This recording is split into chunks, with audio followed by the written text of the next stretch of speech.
Welcome back to the Incredible Machines podcast, where we sit down with incredible people doing incredible things. In this episode, we speak with David Pugh, an entrepreneur and innovator, who, although already experienced and successful, is also just getting started. We talk about the importance of the phrase decide and act, challenging the status quo, and blending gaming with branding. So whether you're building something new or reimagining what's possible, this episode is packed with insight, energy, and practical wisdom from someone who's made a career out of thinking differently. Let's dive in with the incredible David Pugh.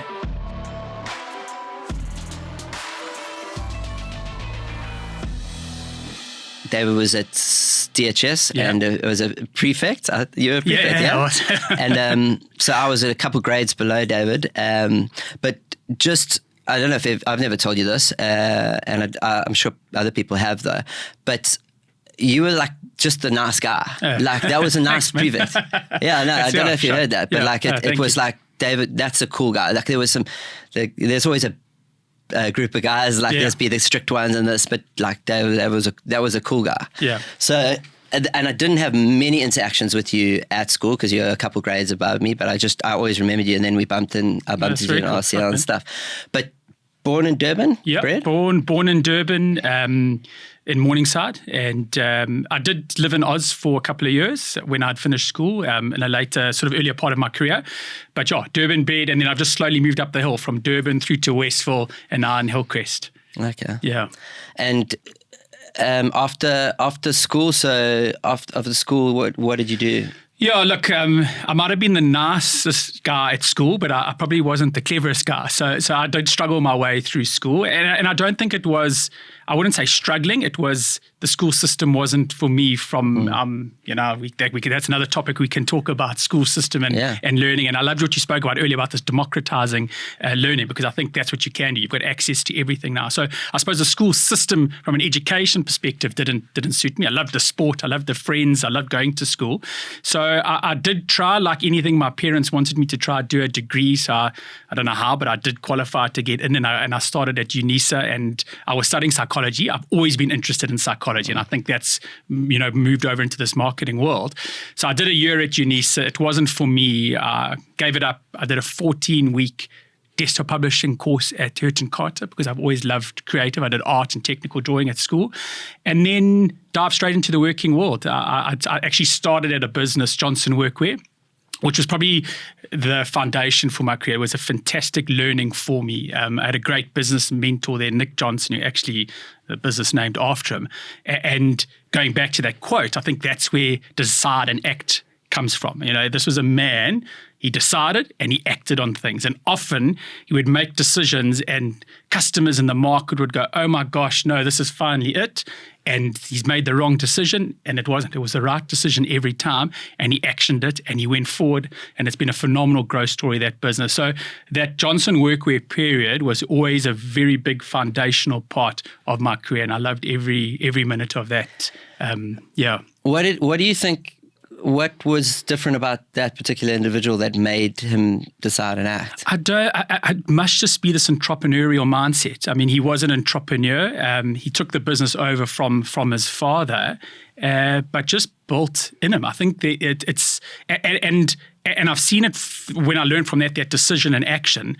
I've definitely learned that even now, at this later part of my career and starting my own business again, is successful people are the guys that act. They definitely do. They go, they get things done. And I think this decide and act works for me in numerous ways. So it's not just about starting something.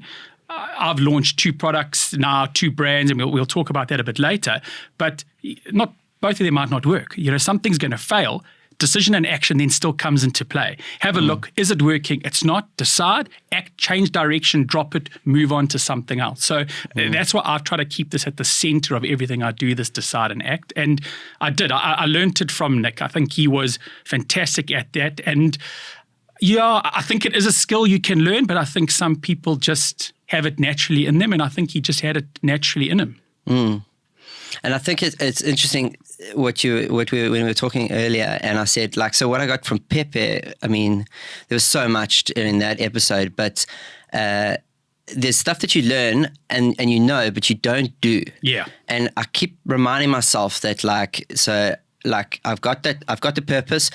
Pepe is definitely way smarter than me. He said, if I do the purpose thing, and I just remember to do it, I'm going to be all right. Like, it's going to work out. Like, he's got case studies on it. And so I'm like, okay, cool. I just got to trust that. I've just got to carry on doing that. And that's really is the education part for me, and be able to democratize it. And it was action though. You started it and you got into it, and that was the step.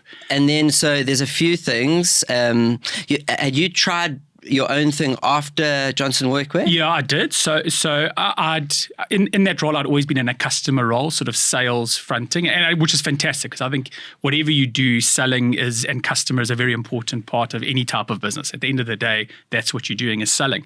But I'd always wanted to do marketing. So I left there. I went to Barrows for a bit, and then decided to go on my own. So I launched my first business, which was in clothing.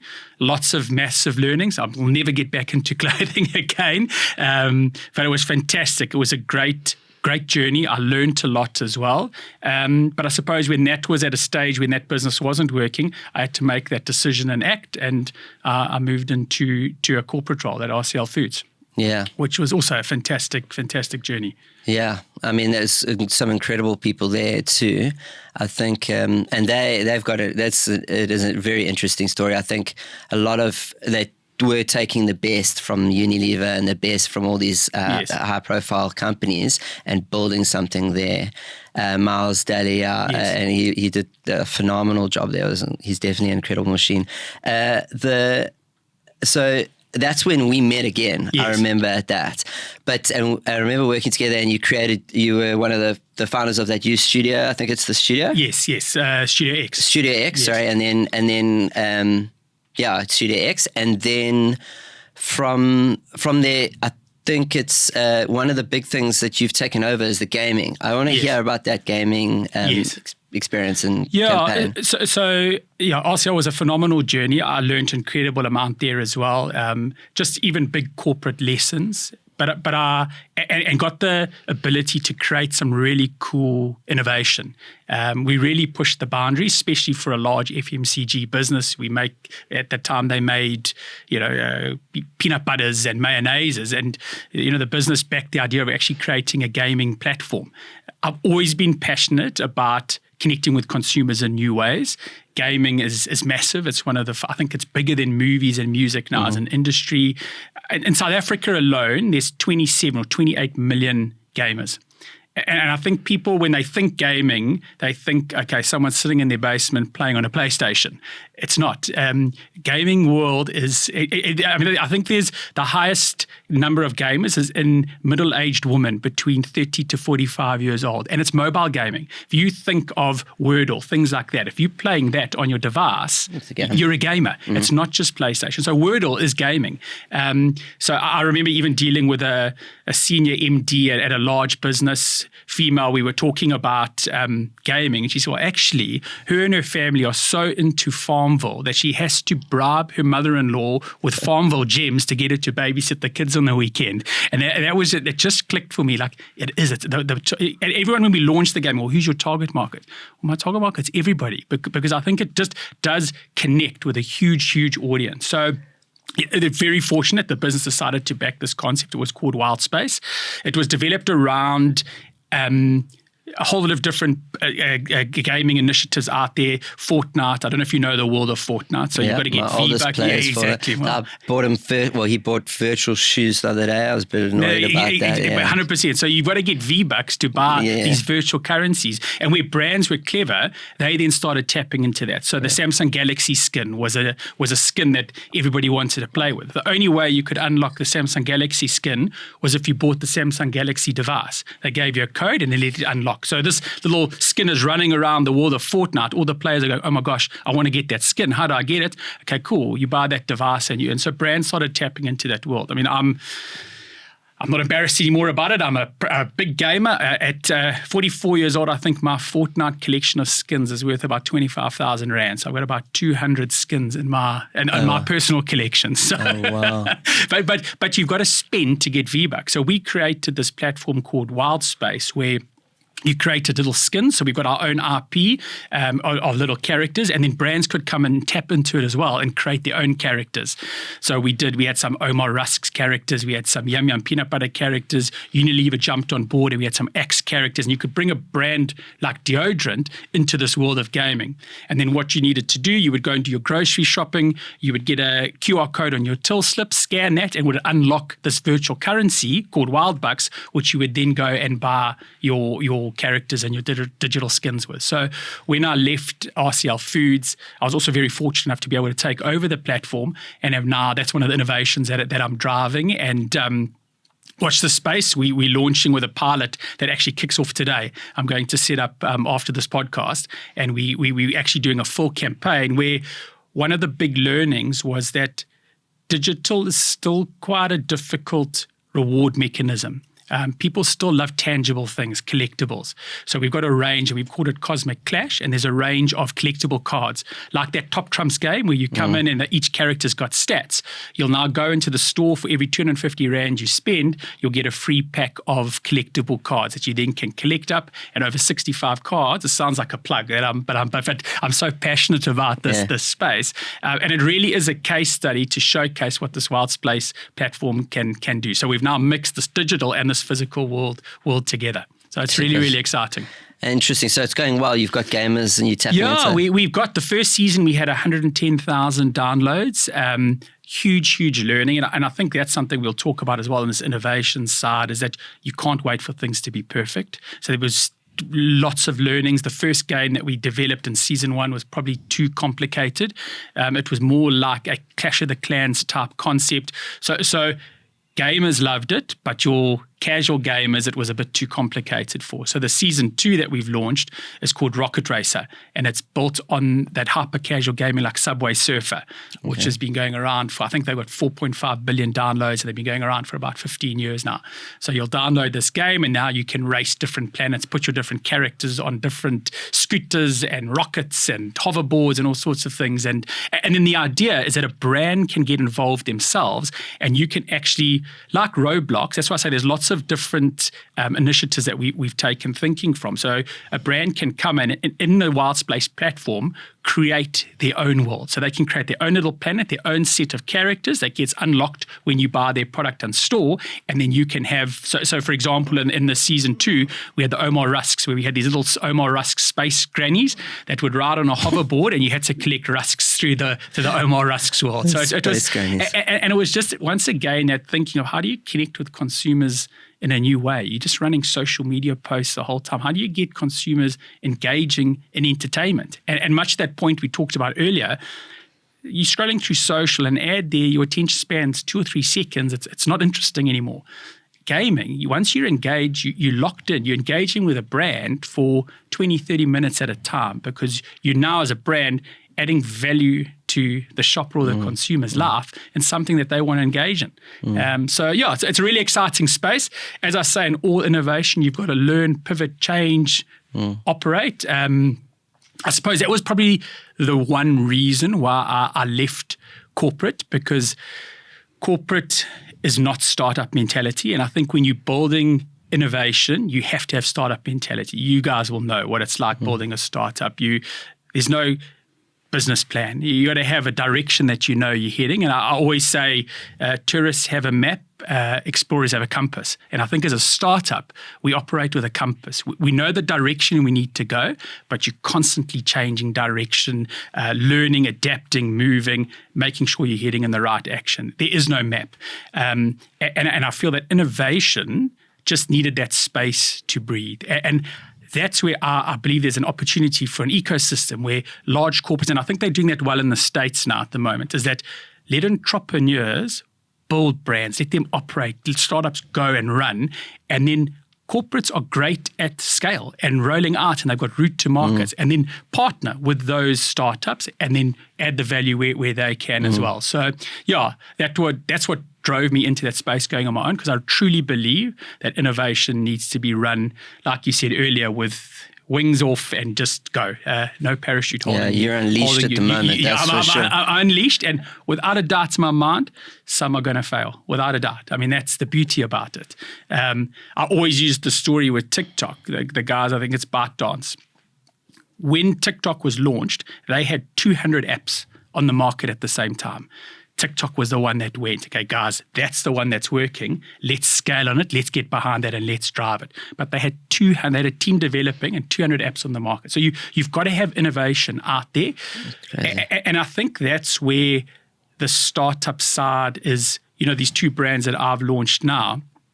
I don't need massive scale to start. I'm not filling a massive factory. If I sell one case of canned water every week and it grows, it's fantastic until I get to a stage where we go, okay, cool guys, we know this works. The brand's resonating. There's repeat purchase in our product. Okay, cool. How do we scale now? That's when you start putting some pressure on that. And I think that's the space that I'm operating in with UCreate at the moment is we can test, come up with ideas, test the brand. A lot of this time we're testing the brand on social, seeing if it works. Okay, cool. The brand's resonating. Let's bring the product out. Okay, cool. The product is working. Okay, let's bring in partners to scale them. So all boils down though to decisions and actions. Yeah, it sounds like you got a methodology at least. Yes, a methodology forming and developing. There we go. Definitely. So but I totally agree with you and resonate with the no map and just being very open. Yeah. It's an entrepreneurial trait, open to what's coming and figuring out and trying to work out what's signal, what's noise the whole time.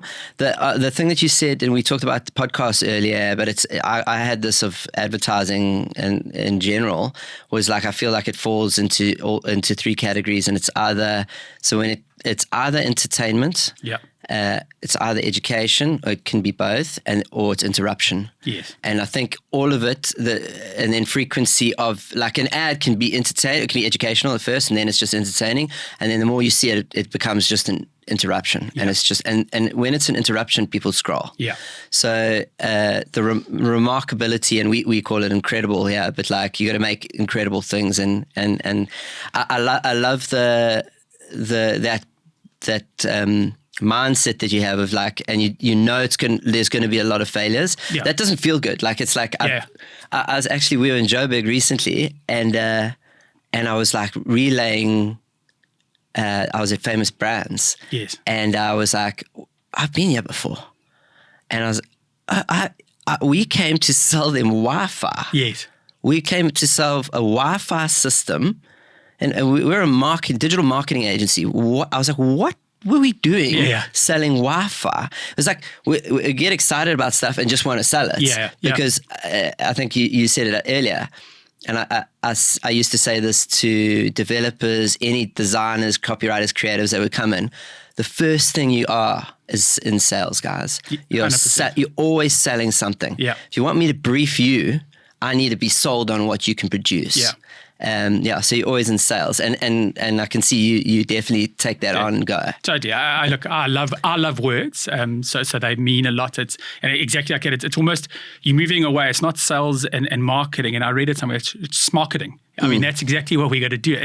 And that's what I think people get mixed up between marketing and advertising. It's not just creating adverts. Marketing is much bigger than that and much broader, and it brings in the sales component. And you also touched on, I love the word remarkable. I think for you, our mission statement is create remarkable work that inspires action. Because exactly like you say, you can create an ad or content that's entertaining, but okay, cool. But what's it doing for the brand? Do you go buy the car after that? Do you switch banks? Do exactly. You what? Or do you share it? Maybe it's just you want to create awareness, or you want people to share it. But what is the action that you want out of it? I'm a simple guy. We've got a great wheel. Like for me, I believe that we've got two simple jobs. It's you got the consumer or the shopper at the center of what we do. And there's two types. There's friends and strangers. Friends are buying your product and strangers aren't. So the two jobs you've got to do is how do we get friends to buy more, and how do we convert strangers into friends? And that's what the content and everything we are developing at UCreate, that's what we try and do. We create content that inspires some sort of action that either gets a friend to buy more or converts a stranger into a friend. Okay. Before we get to the UCreate and the rest of that, just family life, like obviously you can get into now where you are, but like your parents' involvement, what was family, what was growing up like? Yeah, look, I'm very fortunate. I had a fantastic upbringing. We were probably a middle income home, so not a super wealthy family, but had the opportunity to go to a great school like DHS. When there were sport tours, got to go on sport tours and had all this sport equipment and things like that I had. My parents were prepared, even though I wasn't built for varsity, were prepared to fund that sort of thing. So great relationship with my whole family. What do your mom and dad do? So my dad is an accountant, not retired, well, semi-retired. So he runs a little business as well. So he's got an entrepreneurial spirit, and my mom is a support for him, a house granny and support for his business. Amazing. And he's always been an accountant? Always been an accountant, okay. Yeah. How are your numbers? How are your math? Yeah, look, as I say, I think I've got the foundations. I'm quite quick at working things out, and I've got the base of a lot of things. But I'm definitely not an accountant. Yeah, my dad was one of those. My father is a QS by trade. Okay. And very much a numbers guy. Like he's just mathematically really gifted, and I'm a huge disappointment in that. So yeah, you've got your talents. Yeah. But so he was always entrepreneurial. That is interesting because the second generation. Sometimes my dad was not an entrepreneur. Yes. Until right after he retired, he's tried some things. But so it's just interesting, that upbringing, and then some. But you obviously loved it, and they still supported you to go in on your own. And get that absolutely. I mean, I don't know if you do remember from school, but I was that guy that, there were market days, and I remember the first market day, I took a cooler box and I was selling ice lollies and cans of Coke and biltong, and then realized and sold out in an hour or two that this is what kids in that want. So then I carried that on after the market day. And it was great because I realized that, okay, first break was at 11 o'clock. Kids had their money until 11 o'clock. So if I could take my cooler box around and sell out, they all had cash and they couldn't go to the tuck shop. So I was the only place open. So I remember walking between classes. Guys would stop, open the cooler box, and I had access to. So I've always had that entrepreneurial mindset. Leaving school, I had a little DJ business. I had a little PlayStation shop. So I've always wanted to own and do something. Just stop. Just there. So that makes me think you are disagreeable. I want to explore that because selling things between classes is against the rules. Yes. So you're a rule breaker. So I don't want to. I suppose that is against rules, but I always like to say as well, I'm not a rule breaker. I like to challenge rules. Like, is the rule there for a? So I suppose that was breaking the rules. Yes. So I suppose you can call me a rule breaker. But an example for me is Rassie Erasmus. You look what he's doing in rugby at the moment, is that he's not breaking rules, and it's interrupting and it's disrupting play, and people are going, oh my gosh, what are you doing against the spirit of the game? It's not. It's all within the rules of the sport, and he's pushing and he's questioning the rules. I'm all for a rule if it makes sense. If it doesn't make sense, you need to question it and challenge it. Yeah. But I do battle to fit into structure. Well, that's an entrepreneurial trait. Is that disagreeable? Like, again, I think one of the things we spoke about earlier, and we'll get to when we get to the brands and the case studies you've got, or the ads. In this case, is that you'll see something blatantly obvious, and that someone's not doing it the way they should do it. Yes. So most entrepreneurs have that. They're like, someone will be doing it. They're not even in the category. Yeah. So I've got like amazing examples of this where people are not in the same category, but they're like, they come into it and they're like, but that's stupid. Why do we do it like I never? Well, that's how it's always been done. 100%. That's status quo. So a perfect example is that, and it ties in with one of the brands, is Liquid Death. So in the States. So, that's exactly what happened. This chap he actually went to a rock concert. He saw the guys on stage all drinking energy drinks, went backstage, and in the cans was water. So the guys just didn't want to look not cool. So they wanted to look cool on stage, have an energy drink in their hand, cool branding, but they actually wanted to drink water. And he saw that gap. He was a graphic designer, not in FMCG, not in product. And he created this Liquid Death brand that I think launched in 2019. And in the US now, it does about $380 million a year in sales and valued at 1.7 billion rand. but an incredible, exactly to your point, looking at something and saying, well, why can't water be cool? And why can't we brand it and give it an edge? And I mean, as marketing is way out and disruptive, and it's working. So it was a case study that we often, as marketers at RCL, talked about, and it was often then, okay, but why is no one doing anything about it? So we acted, and it was one of the catalysts for me leaving, and we started a brand called Wet Gloat, and Gloat stands for greatest liquid of all time. And no one can challenge us on that because it's water. It literally is the greatest liquid of all time. It's the base of everything else that you drink. And I mean, I think literally every doctor recommends it. So you've got this great support. And we've done the same thing. And it's been so interesting. When we started the brand, we did the same thing. We started it on social. There wasn't a product. We didn't even have a factory at the time. Let's test the concept on social. The concept started resonating. We've had so many people say to us, and canned water is not new in this country, but no one's branded it. And everyone we engage with, why has no one thought of this before? Actually, I don't know. They have, just haven't executed. But they haven't acted. And that's why you've got to have those two things. You can make a decision. Great idea, let's do it. Okay, then do it.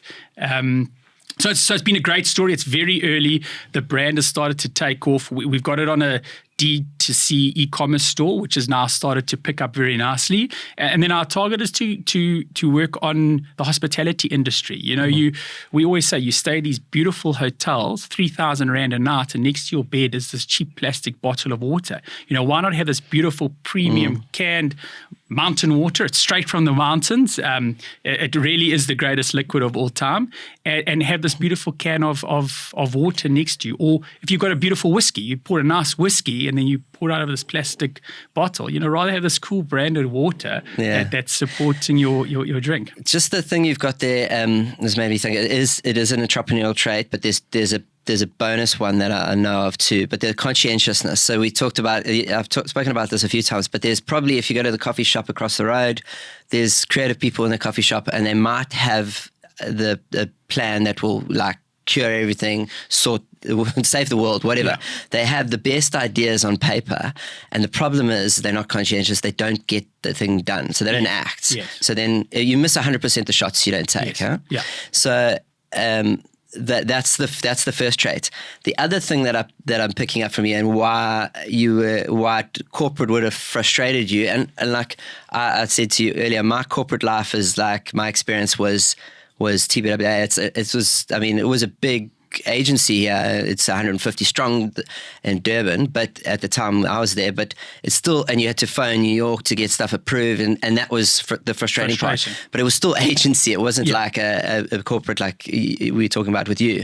But the thing that really sets people apart, once they've got conscientiousness, is great, but urgency is like a multiplier. Oh, 100%. I think it's just go. And I think that's where, and don't get me wrong, I learned incredible lessons at corporate. And you've got to have this balance of both worlds. I think if you've just got someone running around innovating the whole time, you've got to scale. You've got to be able to do that. And that's what corporates and that do very well. So for me, it's just deciding who are you and then acting in that way. So, but urgency is you've got to look at something, you've got to act on it, go. And like I said earlier, it's for positive and negative. So if something is failing and not working, often you hear, and I think it's Seth Godin that's got a book called The Dip. You know, things do crash. Make the decision, have the urgency, say, guys, I'm out, stop, or pivot, or change, or do what you need to do. So that urgency, maybe we can add that, decide and act with urgency, is we can build on the quote, but it's a critical step in what needs to be done. I think maybe let's just transition to Liquid Death, the ad, and then because we've got the next one that we also want to show. So we'll just watch this one now and listen to it for those listening. Hi, I'm a professional actor, and I'm getting paid to tell you about a revolutionary new product. Liquid Death Mountain Water. For years, a bunch of marketing boys have tricked you into thinking that water is just some girly drink for yoga moms. Just look at all the cute brand names and dainty little bottles. Well, hold on to your hot dogs, because I got news. Water isn't cute. Water is deadly. It kills innocent surfers and snowboarders and kayakers. Every year, water is responsible for thousands and thousands of deaths. Energy drinks only kill, like, what, 1 or 2 kids? So please, don't fall for the marketing. Water is not yoga. Water is liquid death. And that's why this brand needs to exist, to finally give water the ice-cold can and ice-cold name it deserves. A brand that parents will hate, but kids might love. Liquid death, mountain water. Made from the deadliest stuff on earth. Please, enjoy responsibly.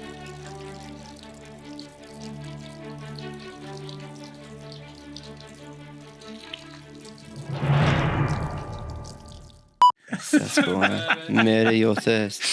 And that's the thing. And I mean, you must see their other ads. I mean, they got this whole ad with people like air pilots and doctors and that all drinking on the job. And well, we can drink on the job. It's water. Yeah. Murder your thirst. I love that. I absolutely love that. And now such a spin on, like, it's looking at something differently. Yeah. So you showed us, I remember you brought that in when we met a couple of Yes. months ago, and I was like, geez, that is absolutely brilliant.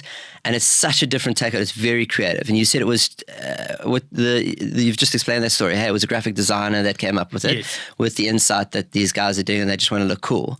Yeah, it's just, stuff's there, and sometimes you actually have to flip it on its head. Yeah. Like, I think that's the, like sometimes, and there was different people have said this, it's also looking at, well, you look at this when you do any purpose work and stuff, your biggest pain is often the thing that you need to be, or you need to come out of, and you need to work on, and that's your gift. So it's where the light gets in, to brutalize a quote, or, so now it's You Create. Can you explain that a little bit? Yeah, so You Create is and it's an evolving business as well. So it's an innovation and design hub, exactly like that thinking that I was talking about earlier. Is that from my learnings and experience? Is that if you want to truly innovate, you have to have the freedom. It needs to be standalone and outside the core of what a big business is doing. Big business has got lots on the go. Core, you can't run a business without your core, and let your people focus on the core, but then have this little innovation hub that can drive things. So we tried to do that as an internal hub in RCL Foods.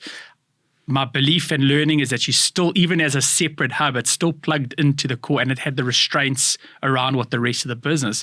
And then took that leap of faith to say, guys, if you're not going to separate this as a standalone unit, I'm going to do it. And went on and set up my own innovation hub. And the idea is that it's for a business to plug in and play, so that we can become your innovation hub, be your entrepreneurs, kickstart ideas for you, and then when they're working and they've got the momentum and they've built up where they need to, then you leverage what you do best and you scale them and you take these ideas up.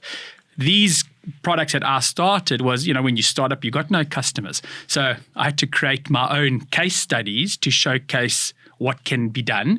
And if we can disrupt water with the learnings from what Liquid Death did, guys, we can hopefully disrupt and change and innovate in most categories.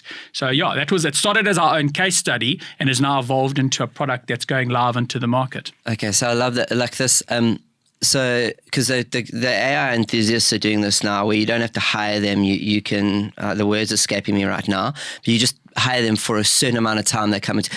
So Innovation Hub is You Create, like that you would be able to work with you for 6 months on a project, and then you disappear and they scale. Exactly like that. And it might be guys, there's a problem that we've got in the business and we need to look at it differently. We the guys, I keep saying, we're not an agency. We're not going to do your social media posts and et cetera like that. We're going to look at problems or opportunities in your business differently. There might be someone else looking at it and they're doing it the conventional way.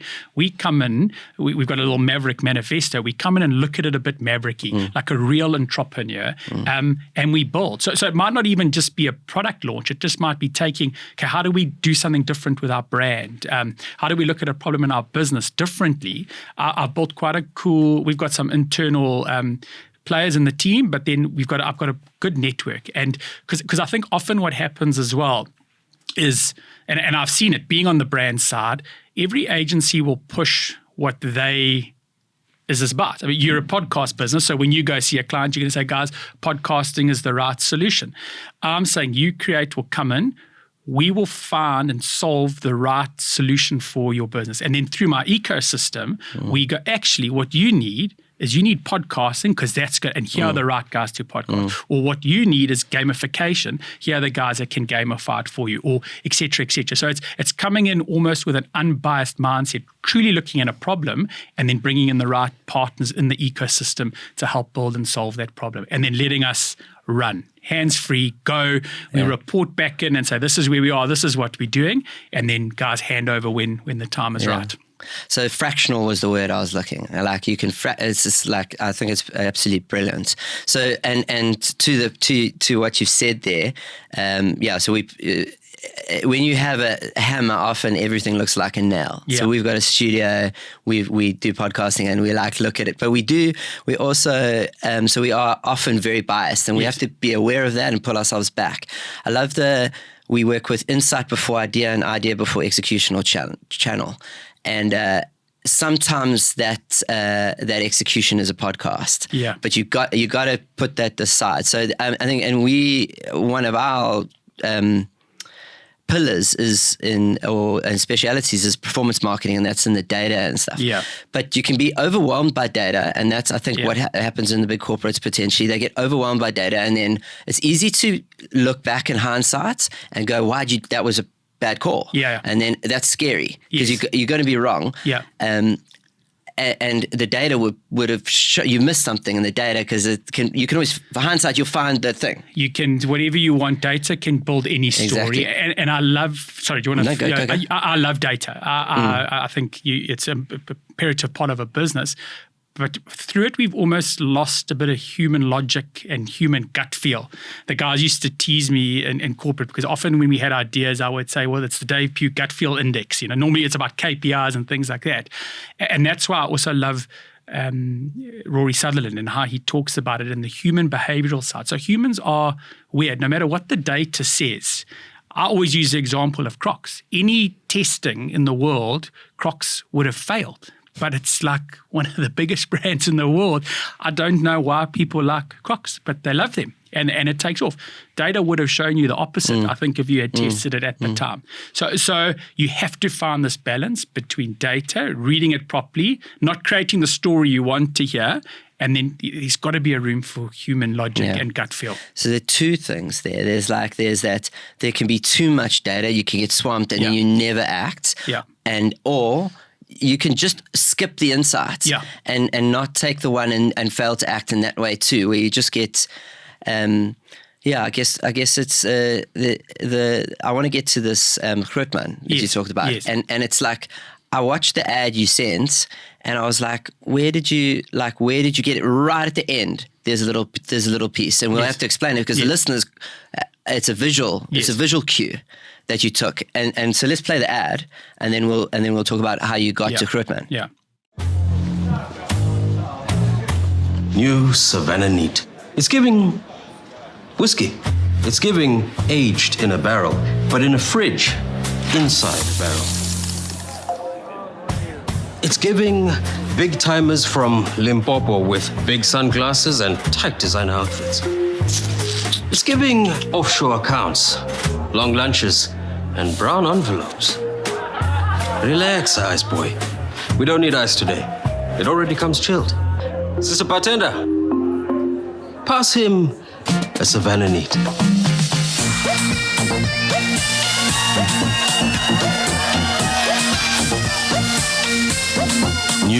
Savannah Neat. Whiskey-flavored premium cider. Not for persons under 18. Yeah, so, I mean, that ad, remarkable in many ways and entertaining, and you would have watched that. But for the listeners out there, there's someone comes in with a neon sign that says Grootman, and that triggered you to pick it. So what about that triggered you? So I actually don't know. And look, this is going to be a really fun story if this brand flies and takes off. But I was working on a brief in this energy drink market. And I mean, I love the Savannah ad. So I was at home reading at the time and the Savannah ad came on. So it caught my attention. And right at the end there, exactly like it, those guys were carrying in, and I don't know why, it stuck with me and it stood out. And it was Grootman Energy. I'd never heard it before, but there was something about it. So jumped online, did a bit of research, and it's got fantastic meaning in South African street culture. Grootman Energy it's a status wording. You know, if you've got Grootman Energy, you've arrived, you've built up, you've made it in life. And then I love to test things as well. So I've got a bit of a network, and I tested. What do you think of this idea? And I got great feedback on it, and everybody understood what the meaning was. You know, obviously, because AI and Google can sometimes give you false information, so you got to check it with humans as well. And then went to bed that night, and I thought, there's something here. So I actually got up at about 11:30, registered the domain names, grootmanenergy.com. There's a site, Swift Reg, created the trademark, created the logo, got it all trademarked, and have now built a brand from that. Early stages now, we're a couple of weeks away to launching product at the market. But the same formula as what we did with Wet Gloat is there's something here. Let's test it on social. Let's get the feedback. It's resonating. The brand's working. The concept is working. Okay, now next phase is let's get this product into the market. And does the product work? And if it does, then we start scaling. And this one's going to be an interesting journey because the energy market in South Africa is hugely overtraded. There's some big players in it, but there's no one really with this South African cultural brand and South African story to it. So it's going to be interesting to watch this unfold, and a fantastic story and great learning. Yeah, and isn't Monster from South Africa as well? So they South African guys. They moved over to the States, but they two South African guys. Because I know that we are one of the most innovative, I'm very biased obviously, yes, and creative countries in the world. But yeah, I love that back to the data, and the data can tell you a lot of things, but you might just miss it. So you have to trust your gut. Yeah. And I've actually listened to a talk via that Entrepreneur's organization EO, and it was a 5% talk where they talk about something really deep, and it's TED Talkish, like that's what they do. But the guys talked about gut feel, and then he related to the day he was kidnapped as a business owner. He got kidnapped, and it was like he knew something was off, like it was in his gut, like he literally felt sick. That's a good example of it. Now, and he knew there was something off, and because your brain, the way your brain operates, like 11 million pieces of information every, I don't know what it is if you know off by hand, but not that smart. But you're processing so much. Yeah. A lot of it is the big iceberg underneath. Yeah. So it's there, and you just got to pick it and go. And it sounds like you're doing now is you're going to try a lot of things. I mean, you're not like, it's not like 55 things. We're talking about 2 things that you're trying out. Yeah, absolutely. And you're investing in them.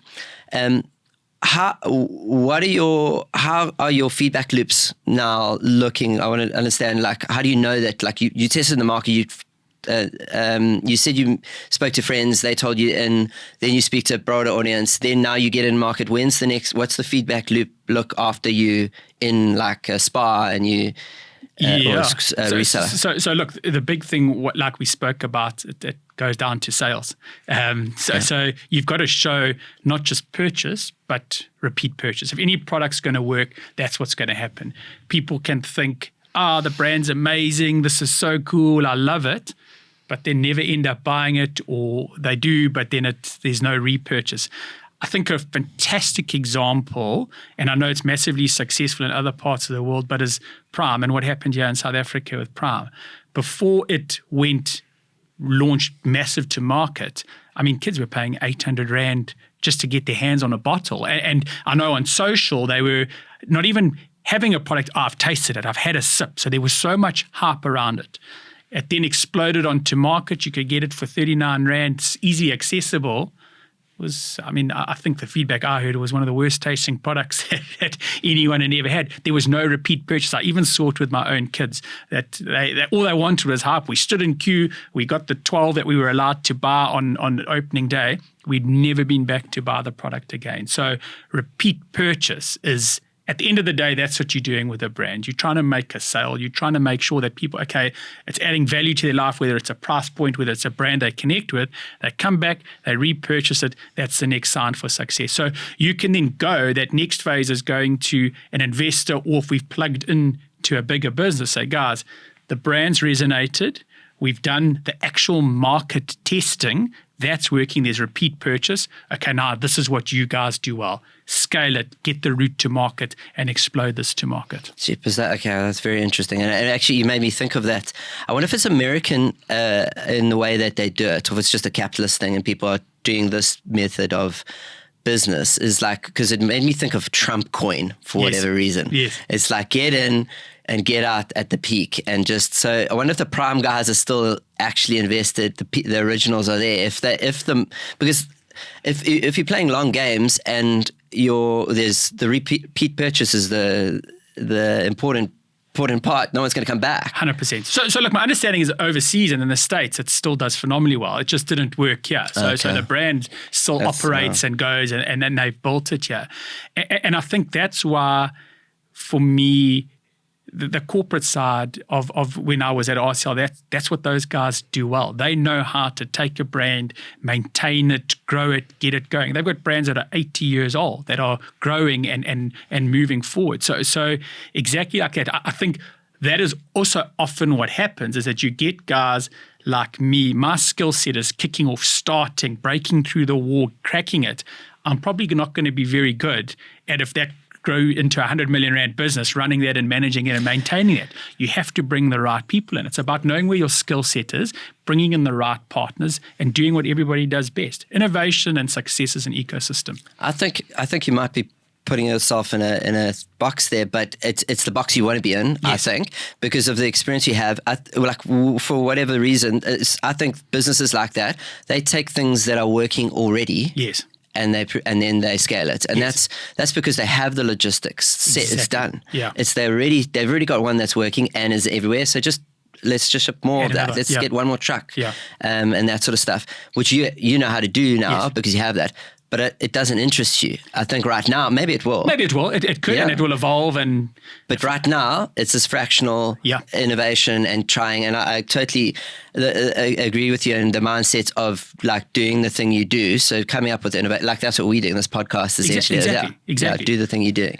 And that's what the States are doing it well, is that these big corporates are either buying entrepreneurial businesses or letting them run it. And you know who does it very well here is ShopRite Checkers with their ShopRite X. They have done that. 6060 was an example of that. They partnered with a business called Zulzi, built that up, and that became 6060. That was a startup mentality, and they've now been very good at partnering and building up from small scale with entrepreneurial mindset and then scaling it, because they've got this massive route to market. So I think there are businesses that are doing it well here, and it will come. I think the timing is coming, and it will evolve, and corporates will see that they need to partner with entrepreneurs and startups and let them kickstart. We talked about it. Is there a playbook for it? Because it's lean. You were reading. I was reading the Lean Startup. Lean Startup. Yeah. Do you know of any other playbooks of this that corporates are looking at? No, Lean Startup was one, and I know I'd also introduced that at RCL at the time as well. So that is the most famous one that I know of. Yeah. Okay. And I'm trying to develop my own playbook as we're evolving and say, here, guys, here's a playbook that's working. Because it would be interesting. There would probably be some common areas, and then, like we said, the methodology. You've got. I love that you said that it's a compass, and you've got to figure so you've got, and that might be the data, the feedback loops that you're getting, but you're getting them in situation. Yes. It's not like, and then you've got to work on. Back to what we were talking about, when you have the core idea, and just go, I believe this is going to work. We're going to push through it. So there's some things that you need to know when to give up on, and some things you need to push through. That's the dip. That's the talking about. Like that, it came up again recently. It's such an old case study. Everyone listening, probably or watching, would have heard of it. Is the Kodak one, where they invented the digital camera. Yeah. But it was just too bulky, and they just didn't see it, and it was going to cannibalize their market. Yeah. So I was speaking to Rich Holden actually on this. He talked about red team, blue team. Do you know how that works? Yeah. So it's his example in his book, Relentlessly Relevant, his latest book, was he gives us red team, blue team, and as I understand it, blue team will be inherent in the organization. And you're a red team company. That's what you do. So you come in, but they do it in cybersecurity. That's where it comes from originally. So the IT team are usually blue, and they've got to keep red team out. Red team will always get in. It's not where. It's not if. It's when. It's when. So because they'll find something and they'll get into it. So then you got to work out in your business what the disruptor is, and then you do that thing. So Amazon is one of the examples I go to, where Amazon, their sales of books, like that's what they did. They sold books. Yes. Okay, were great. Like if you invest in Amazon, you saw great returns. There's a 45-degree graph angle that you're looking at in returns. And then this ebook stuff comes out. And instead of being like, no, people love and just getting, they love the touch. And people do. Yeah. And my mom still, she's got a Kindle, but she buys books still too. And they could have been sold on that it's never going to happen. And they duck their heads in the sand and they just deny. But they didn't. They said, cool, let's lean into this. Yeah. And let's create Kindle. That's it. Let's create and that's the sales. And if you look at that as an investment, it's exponential because it's way easier to sell books digitally than it is to. So that's the red team, blue team, and always disrupting it. The one thing we've got a little case study on this, not to blow our horn too much, but we've just trying it out now. We were told guys, you're doing this, and we work with AI a lot, and someone said, you're doing this podcasting, but you know podcasting's free now, and you can just do it on Google Notebook LM. Just go do it. That's it. Why would anyone want a podcast? And we had a couple insights for why people would want to have a podcast, because in a world of AI, and more than 90% of the internet is going to be AI generated, the authentic, the real stuff, this conversation matters way more than the AI bots, because it's not real as far as we can tell. So we thought, how can we use the technology? Yeah. And Luke and I have been wanting to do Tim pitches. We wanted to have podcast episodes where we pitch to whatever category and say listen, you need to have. Yours is a pretty easy one. I think the stuff you're working with is so interesting. It's just to talk about it would be interesting for other people to learn from. But in education, in law, and then the subcategories, so taking a performance marketing look at it, you can talk to lawyers, but then you can also talk to insurance lawyers and the clusters underneath. And we were we were planning it for 6 months. We were going to do it. We've got to do this. Never got the time, because that's why we have a business. Podcasting is a full-time thing. It's to run it. You need your core. So it takes an effort. You got to review stuff. You got to curate and everything like that. So, but now we've put out about 3 episodes already within a week or 2 weeks or whatever it is, of this AI generated podcast. So we do the hypothesis, whatever it is. So your tertiary brand, education brand should have podcasts, and this is why. And we review the research paper. It's generated by deep research on OpenAI or Google, which is amazing because we're educating ourselves and we have to read it. But then you put it into the podcast thing, and within 5 minutes it spits out a podcast. Crazy. And then you can add a top and tail to that and get podcasts out. And then when our thing is, we'll be cold calling or cold mailing people, and we'll say, we believe you should have a podcast. We've actually done a podcast on it. Here it is, but it's 5 minutes long.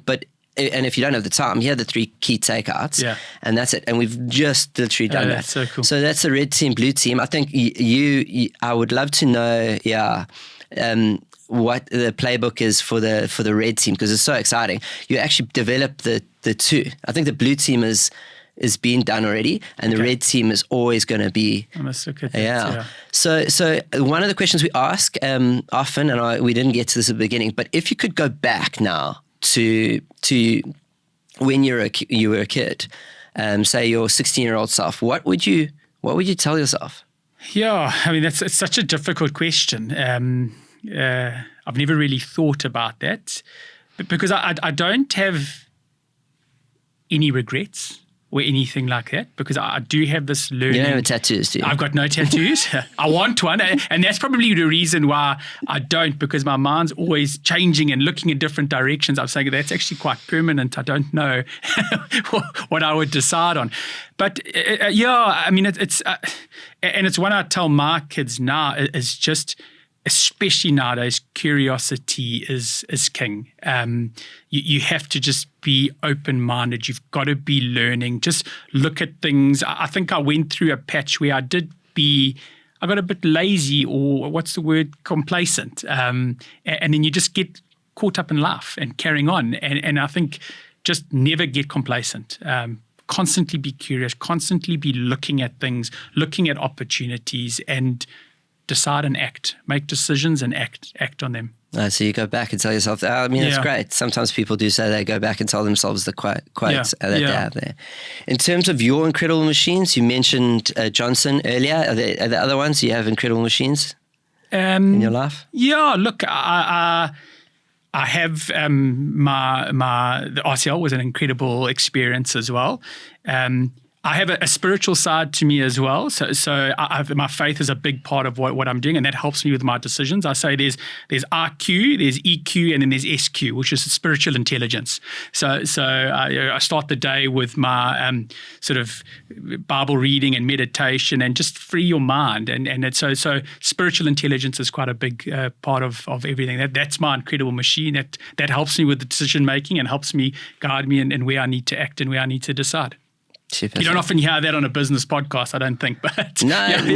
It's a big part of what is a part of what is driving me. I think you're right. I mean, I've had my shaman on the podcast, so this is slightly different to other podcasts, I think, and I'm totally with you there. Yeah. I think we actually, and then to go to the data, I'll look at the Dr. Huberman podcast that we've mentioned a few times in this podcast, and he says he's added prayer to his morning routine. This is a scientist, like that's what he is really. Yes, and he's added prayer to the sleep cycle, the light that he pushes lights a lot. Prayer is and I've definitely added that to mine. Yeah. So it's interesting, and I think, again, business people, and back to the numbers on people listening to podcasts and why they're listening to it. It's for insights. So I'm finding like the authors are coming out and launching their books, and you can get a lot of the book just by listening to the podcast, and then you decide whether you want to go on. Read it or not. Is there anything that I haven't asked you that I should have? No, I think we've got it covered. It's been a phenomenal conversation. It just gets me excited. I think when I start talking about it, engaging in this stuff, it gets me more excited about what we do. It gives me, as I say, I said it to people when I started this journey, it's going to be a roller coaster, without a doubt. There's going to be ups and downs and things like that. But I just having these conversations and talking, it ratifies again that it's the thinking is right, the direction is right. And it's just this continuing of actioning things and charging forward with energy. I think you got to have the high energy to do it. But I think we've covered some really cool conversation. Anything you want to close with? No, that's it. I'm good. Well, thanks so much for coming on. Yeah, awesome. Thank you for having me. That was really cool. David Pugh.